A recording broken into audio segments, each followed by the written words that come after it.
Hi guys. Okay, today we're going to continue learning about colonial life. So remember, last week we learned about the homes that they lived in, we learned about the food that they ate, and some of the different shops that might be in the town. Today we're going to finish learning about shops and more things about how the colonists lived in the American colonies. Remember, there were 13 colonies, and a colony is a place that is ruled by another country. So the American colonies were ruled by England, that small little island all the way across the ocean that the Pilgrims came from. There are other shops to see in a colonial town. An apothecary shop sold mixtures of spices and herbs for medicine. Today, people would call this kind of store a pharmacy. You could buy barrels from a cooper. Barrels are good for storing food such as fish or molasses. At the whitesmith shop, you could buy things made from tin.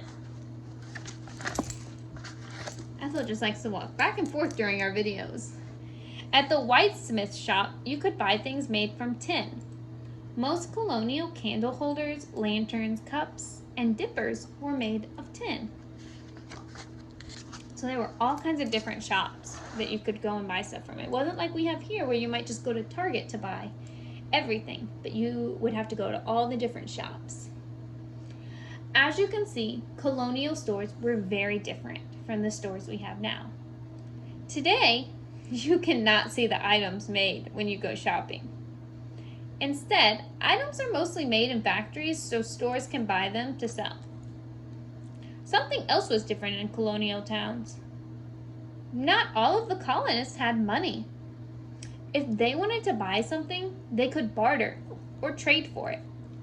A colonist could bring vegetables to trade for the blacksmith if he needed horseshoes. Perhaps the silversmith needed a new table. He could trade candlesticks for a table from the joiner. Did you know? Today, we buy sugar in bags, but colonists bought sugar by the loaf. A loaf was a large 8-pound lump of sugar, and colonists would break off a piece if they needed some sugar. Because sugar was very expensive, most people in the North used maple syrup to sweeten food. And guess who taught the colonists how to make maple syrup from maple trees? The Native Americans. Colonial schools were also much different than our schools now. If a town was large enough, there was a school for children to attend. Some towns were still growing, and they did not have a school yet. Learning was very important to colonial families. Many colonial children were taught to read at home. Most colonists were farmers.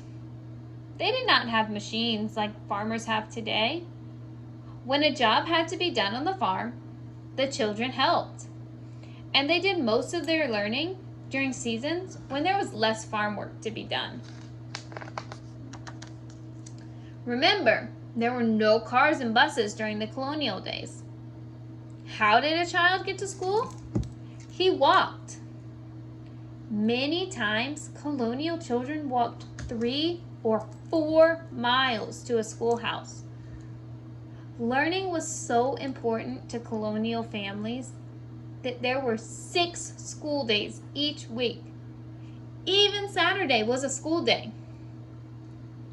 In most colonial schoolhouses, a man called the schoolmaster was the teacher. And for a long time, schoolhouses had only one room.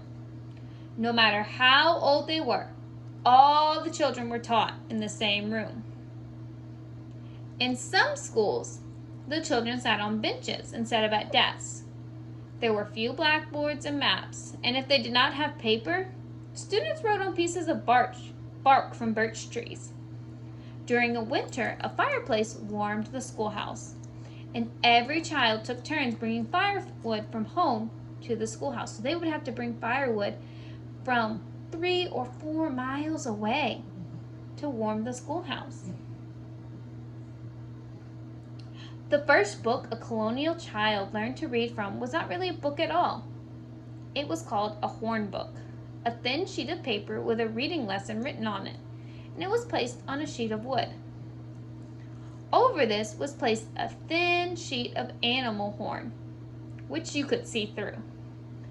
Some children would hold their horn books and learn their ABCs. The most widely used school book in all of America was the New England Primer. This book taught each letter of the alphabet with a rhyme. Many of these rhymes were about Bible story. It began, A, in Adam's fall, we sinned all, and ended with Z, Zacchaeus he did climb his tree his Lord to see. Okay, that is all that we are going to learn about colonial life, and we will start next week learning about how America became free. Okay, so we're going to do one page today in the workbook, page number 16.